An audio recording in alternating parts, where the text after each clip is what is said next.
क्या आपको कभी पेशाब करते हुए, यूरिन पास करते हुए जलन महसूस हुआ है या नीचे पेट में दर्द हुआ हो?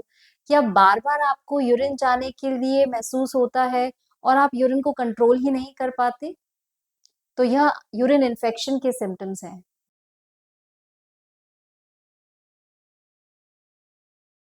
नमस्कार, मैं senior consultant gynaecologist doctor Preeti Vijay, practising in Kolkata, Heal Care super speciality. तो आज हम बात करेंगे यूरिन इन्फेक्शन के बारे में। इसे यूरिनरी ट्रैक्ट इन्फेक्शन भी कहा जाता है। और ये बहुत कॉमन है। इनफैक्ट 2 में से 1 महिला में कभी न कभी लाइफ टाइम में यह यूरिन इन्फेक्शन ज़रूर हुआ होता है। इसका कारण भी बहुत सिंपल सा है क्योंकि फीमेल यूरेथ्रा जो होता है वो काफ़ी शॉर्ट होता है। 3 से 4 सेंटीमीटर लगभग इसकी लंबाई होती है। और दूसरा कारण है कि जो यूरेथ्रल ओपनिंग है यानी कि जहाँ से यूरिन पास होता है और जो वजाइना है, दोनों काफ़ी क्लोज़ली सिचुएटेड होते हैं, काफ़ी क्लोज़ विसिनिटी में रहते हैं। तो इसलिए जो भी इन्फेक्शन वजाइना को होगा वो यूरिन में भी पहुँच सकता है और जो यूरिनरी इन्फेक्शन है वो वजाइना के अंदर भी इन्फेक्शन क्रिएट कर सकता है। तो आज सबसे पहले हम बात करेंगे इसके सिम्पटम्स क्या-क्या हैं? क्या-क्या यूरिनरी ट्रैक्ट इन्फेक्शन के लक्षण होते हैं? तो इसमें सबसे इम्पोर्टेंट, सबसे जो मेन होता है, आपको पेशाब करने के समय जलन महसूस होती है, एक स्टिंगिंग सेंसेशन होती है।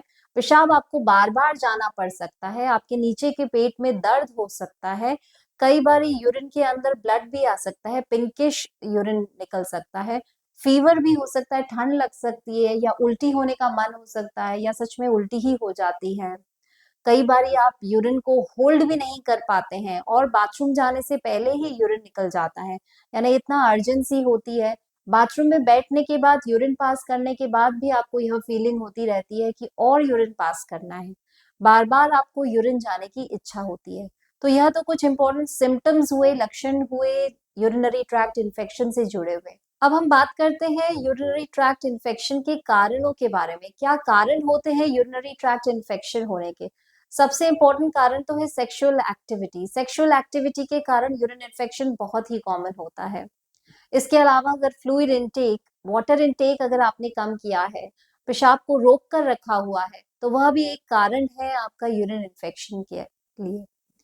कई बारी शुगर अनकंट्रोल रहती है। शुगर अनकंट्रोल होने की वजह से भी यूरिन इन्फेक्शन बहुत कॉमन होता है या कोई न्यूरोलॉजिकल डिसऑर्डर है, कोई मल्टीपल स्क्लेरोसिस है या पेशेंट पैरालाइज्ड है, उसके कारण भी यूरिन इन्फेक्शन बहुत ही कॉमन होता है। यूरिनरी स्टोन के कारण बहुत कॉमन ये इन्फेक्शन के चांसेस रहते हैं या कैथेटराइजेशन किया हुआ है, पेशेंट के अंदर कैथेटर लगा हुआ है, तो भी यूरिन इन्फेक्शन के चांसेस बहुत अधिक हैं। इसके अलावा हाइजीन भी एक बहुत ही इम्पोर्टेंट फैक्टर है यूरिन इन्फेक्शन होने के लिए। तो हाइजीन का भी आपको बहुत ध्यान रखना चाहिए। अब बात करते हैं सबसे इम्पोर्टेंट जो चीज़ है ट्रीटमेंट के बारे में। ट्रीटमेंट के लिए कुछ चीज़ें मैं बताना चाहती हूँ, बहुत क्लियरली आपको बताना चाहती हूँ। एक तो सेल्फ ट्रीट ना करें यूरिन इन्फेक्शन को। एक डॉक्टर गूगल की मदद बिल्कुल भी ना लें। अपने गायनेकोलॉजिस्ट के पास संपर्क करें। जो भी मेडिसिन्स वो प्रिस्क्राइब करती हैं, उसका कंप्लीट कोर्स लें क्योंकि इसमें जो है यूरिनरी ट्रैक्ट इन्फेक्शन बहुत ईज़िली ट्रीट किया जा सकता है। हालाँकि रिकरेंस के चांस बहुत अधिक हैं, लेकिन जो भी आपको एडवाइस दिया जाता है, मेडिसिन्स दिया जाता है, एंटीबायोटिक्स का बहुत इम्पोर्टेंट इसमें रोल होता है। तो एंटीबायोटिक्स का आप अब्यूज़ ना करें, एंटीबायोटिक्स का जो कोर्स है वो कंप्लीट करें क्योंकि एंटीबायोटिक्स जो होती हैं लाइफ सेविंग ड्रग्स होती हैं। आप जब इनकम्प्लीट कोर्स एंटीबायोटिक का लेते हैं, तो उसकी वजह से रेजिस्टेंस डेवलप हो जाता है। तो वह मेडिसिन जो है आपका पूरा से काम नहीं करती। एक यूरिनरी ट्रैक्ट इन्फेक्शन को अंडर ट्रीट ना करें। तो कंप्लीटली इस इन्फेक्शन के लिए ट्रीटमेंट आप ज़रूर लें। ट्रीटमेंट में जो मोस्ट कॉमन चीज़ें हैं, सबसे ज़्यादा इम्पोर्टेंट ट्रीटमेंट तो डॉक्टर आपका करेंगे ही, गायनेकोलॉजिस्ट के पास, यूरोलॉजिस्ट के पास जब आप जाएँगे तो आपको प्रॉपर मेडिकेशन दिया जाएगा। प्रिवेंशन करना आपके हाथ की बात है। तो बहुत इम्पोर्टेंट जो प्रिवेंशन के लिए फैक्टर्स हैं, उनमें सबसे ज़्यादा ज़रूरी है पानी का इंटेक बढ़ाना। फ्लूइड इंटेक आपका बहुत अच्छे से होना चाहिए। 8 से 10 ग्लास पानी आपको ज़रूर पीना चाहिए। हाइजीन मेंटेन करना चाहिए। सेक्सुअल एक्टिविटी के बाद में और पहले भी प्राइवेट पार्ट्स को क्लीन करना चाहिए, बाद में यूरिन पास करना चाहिए, पानी पीना चाहिए। अगर कोई डिसऑर्डर है आपका जैसे डायबिटीज़ वगैरह है, शुगर अनकंट्रोल है, तो उसका आप ट्रीटमेंट करवाएँ प्रॉपर। अगर स्टोन्स हैं तो उनका प्रॉपर ट्रीटमेंट करवाएँ।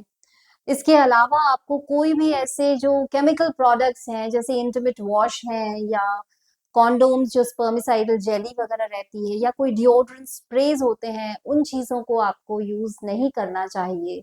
कॉटन अंडरपैंट्स यूज करना चाहिए, कॉटन अंडरगारमेंट्स यूज करना चाहिए, लूज फिटिंग क्लोथ्स पहनना चाहिए, साबुन वगैरह का यूज नहीं करना चाहिए। और जब आप वॉश करते हैं तो उसको आपको फ्रंट से बैक की तरफ करना चाहिए, यानी कि जो एनस एरिया का जो इन्फेक्शन है वो आपके वजाइना और यूरेथ्रा तक नहीं पहुंचे। आपको सामने से पीछे की तरफ जो है, जब आप पास करते हैं यूरिन, उसके बाद में अगर क्लीन करना चाहते हैं तो सामने से पीछे की तरफ आप उसको क्लीन करें। तो ये कुछ इंपॉर्टेंट टिप्स हैं जिनको आपको फॉलो करना चाहिए और इनसे यूरिनरी ट्रैक्ट इन्फेक्शन से आप बच सकते हैं। अगर एक बार यूरिनरी ट्रैक्ट इन्फेक्शन हो जाता है, अपने डॉक्टर से सलाह लें और कंप्लीट करें उनका ट्रीटमेंट, उनकी एडवाइस को फॉलो करें। आशा करती हूँ आपको यूरिनरी ट्रैक्ट इन्फेक्शन से जुड़े हुए जो भी प्रश्न होंगे आपके सॉल्व हुए होंगे। फिर मिलेंगे नई मेडिकल इंफॉर्मेशन के साथ। नमस्कार।